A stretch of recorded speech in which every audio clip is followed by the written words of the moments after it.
Apple unveiled the iPhone 13 mini 2 years ago. Once I had seen it had 128 gigs base storage, say less, I knew it was the one.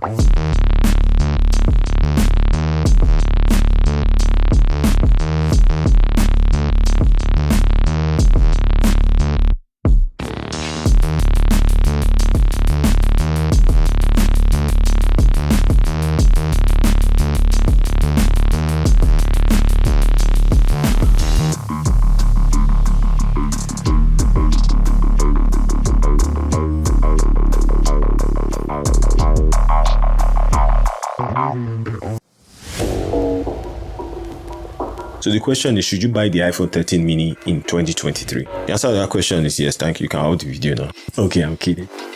But I'm not. For real, I do think it's the best option. However, if you are a kind of person, you might want to wait a little bit. And I'll touch on that at some point during the rest of the video. Before I get into why I think the iPhone 13 mini is actually the best bang for buck, let's actually look at the options that Apple gives us. Granted, I know that you can get way more options at a cheaper price in the aftermarket, which I'll also get into later on in this video. But for now, if you are just going directly to buy your phone from Apple or like from the website, what options do you have? At the bottom of the barrel, you have the iPhone SE. To be fair, it's not actually a bad phone, but I just feel like if you are looking to upgrade, you shouldn't even be looking at the SE. So you have the iPhone SE, you have the iPhone 12, iPhone 13 lineup, and the 14 lineup. What's baffling is that the iPhone 12 and the iPhone 13 are exactly the same price. So I really don't know why you have the iPhone 12 on the website there in the first place. When we look at all these options, now I'm talking about value, so that automatically disqualifies the 14 lineup because the iPhone 13 mini costs $599. The 13 is $699. So we have a good compromise there. On the other hand, the iPhone 14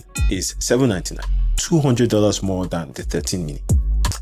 What do you get for your extra $200? Well, slightly better camera and slightly better battery life. That's literally it. And then the other thing is that the 14 can go up to 4K in cinematic mode, while this one is 1080p. And in my opinion, the 1080p quality on the 13 is actually very good. And this is why I just go with the 13 mini, because what really does 13 have that the mini doesn't have? There is literally no difference. The only difference is a slightly better battery life and a bigger screen, as far as I'm concerned. Now that we've been able to establish that the iPhone 13 mini is the only real option, how good is the iPhone 13 mini really? I've had this for a little over a year. So I think I have a decent idea as to how well it performs. And I don't think there are any surprises here. It's bliss, to say the least. Since I've had the phone, it's never crashed. Not once. Never slowed down. It's worked perfectly up until now. So using this phone has actually been amazing. Let's actually go into the review as to why I think the iPhone 13 mini is the best value iPhone you can get right now. First thing is its camera. The camera for the iPhone 13 mini is actually the same sensor that was in the 12 Pro model from the previous year. So you're really getting the top of the line camera experience with the 13 mini. Just to throw a few numbers, it has two cameras at the back. Both of them are 12 megapixels. This will come with a main camera and an ultra wide camera. So that means it's going to have a good shallow depth of field and would allow a decent amount of light into it. And the ultra wide camera is also really good as well. Not a lot of distortion in way of curves, but you know, obviously that ultra wide look will be there, but it's really good. It does a great job in not being too distorted. One slight caveat I will mention is that the ultra wide camera for some reason doesn't have any depth of field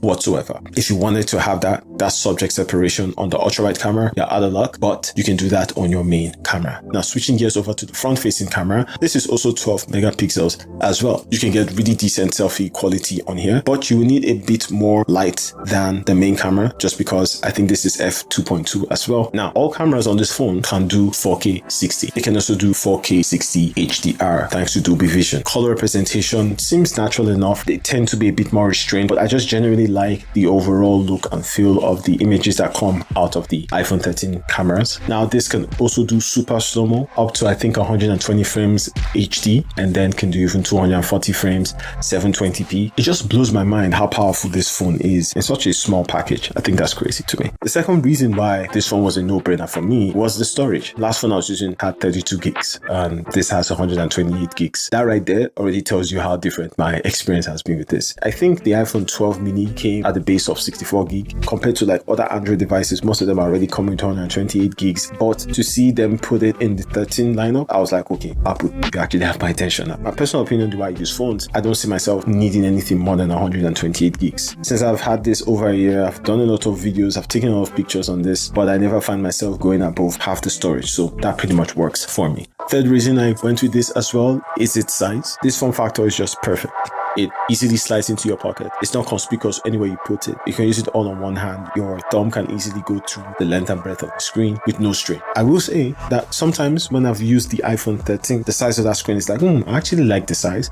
But once I start to use it for like 10-15 minutes, I start to feel the strain on my hand. It just feels a bit bulky in a way that is not appealing. But for viewing, I like the 13 actually, I won't lie. But overall, the form factor is perfect. The fourth reason you want to go with this phone is the battery life. Now granted, the iPhone 13 does have slightly better battery life, as will the 14, but considering how much extra you have to pay for the 14, I don't really think it's worth it in my opinion. If a battery's performance reaches the threshold that is okay by you, you don't need to spend any more money for anything more. I wouldn't say I'm the heaviest user of a phone, but I think I use my phone fairly decently throughout the day. For example, like I'll watch a couple of videos, go through different applications, just responding to emails. Generally, I do zero gaming on my phone. If you're gaming, definitely might have to charge it at least twice. Once I charge it fully in the morning, it lasts me through the entire day. If you're playing games or like watching really extended sessions, you might need to charge it another time, but it will go through most of the day, even for heavy users. So for a phone that is this small with the A15 Bionic chip, I think that's really exceptional battery life. If you're going to go with the 13, I would recommend, if you are comfortable, go with something like aftermarket. So like eBay, Amazon, because give or take,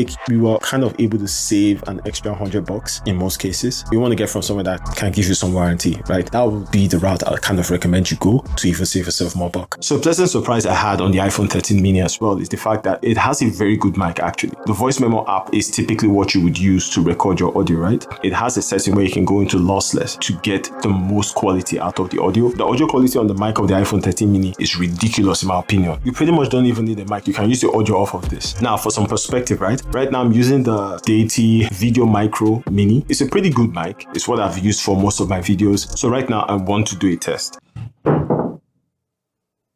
At this segment, we're just seeing how the audio sounds off of the iPhone 13 mini. The audio should be crisp. I'm expecting it to come out that way. Kind of changing different orientations. I really can't tell, but it should be fine. So I like to test it from when it's lower, maybe out of the scene. I'm imagining that if you want to use this, right, you may not want to have the phone in the scene, or if you want it to be in the scene like this, maybe that could work. But if you want it to be this way, so it's out of the scene, let's see what the audio quality is actually going to be like compared to the Vid Micro. That's the Deity. And we can say it from a normal location from this way. If you're going for a voiceover and you want like that proximity when you're speaking, let's see what it will sound like when it's this close. So yeah, let's see what we get. Another thing I wanted to quickly mention is the screen you get on the iPhone 13 mini. It's a little bit smaller than the iPhone 13. That is like 6.1 inches. The 13 mini is 5.4 inches. So because of that size difference, you're actually getting more points per square inch. So the PPI is a little bit higher on the 13 mini. I'll throw the numbers up just so that you know the exact numbers. But you might think that, you might not notice that, but I can actually tell that the iPhone 13 mini screen seems a bit more crisp on the iPhone 13 mini screen. Obviously, because it's smaller, you're having a much more compact points per square inch. So it could appear a little bit more crispy than the 13. But to be fair, anything over 400 is pretty decent. This screen maxes out at 60 Hz. For most Android users, you can easily see 90 Hz or at least 120 Hz. To be fair, they will look considerably smoother in terms of animations and can give you that illusion that it's actually performing faster, but it's not necessarily faster in reality, right? But for me personally, I really don't mind 60 Hz. A lot of people now want something like 90 Hz or 120 Hz. Me, I'm okay with 60 Hz. It's smooth enough for me. I'm perfectly fine. But those are where the drawbacks do end. This is their XDR Super Retina display. It's an OLED screen and can peak at about 1200 nits. This will actually give you the true HDR experience because it gets even above 1000 nits. I think that's very impressive for a phone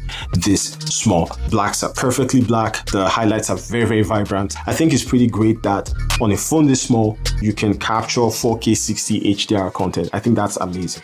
Now, another thing I noticed, like when you're using the phone, right, it just feels better built compared to its predecessors. Yeah, you actually do feel it when you hold it in your hand, especially outside of the case. However, I will say that with any iPhone at all, getting a protective case on it is non-negotiable. There's something that Apple has put inside their phones that makes it fall in the exact position to make it break. Make sure you get a phone case and a screen protector. Now, back to that same question at the beginning of this video, which was, should you actually go ahead and get the iPhone iPhone 13 mini in 2023, given the fact that iPhone 15 is going to drop towards the end of the year. It's a little bit mixed, and I'll explain. There are some interesting features that the iPhone 15 is claiming it's going to have. Obviously, it's going to have a better camera. The notch that we've become used to is most likely going to go away even for the base model. Dynamic island thing was only on the Pro models on the 14 lineup. If I know Apple well, they'll put it in the base lineup this time around. Now, that means I'm expecting just incremental changes. What this may do is have them remove the iPhone 13 mini completely on their website. For some reason, the mini phones didn't really do well in terms of sales. So I imagine that once they bring the 15 lineup, the 12 would disappear as well. Probably still have the SE, but I suspect that they're going to do away with the 13 mini this year. If form factor, that is a small size, is very important to you, don't even waste time. Go ahead and get it. Another reason I'm looking at that is because by the time the 15 drops and they take out the 13 mini, that could create some form of artificial scarcity in the market. So even if you wanted to get it after market, the price may be a little bit higher even then. But yeah,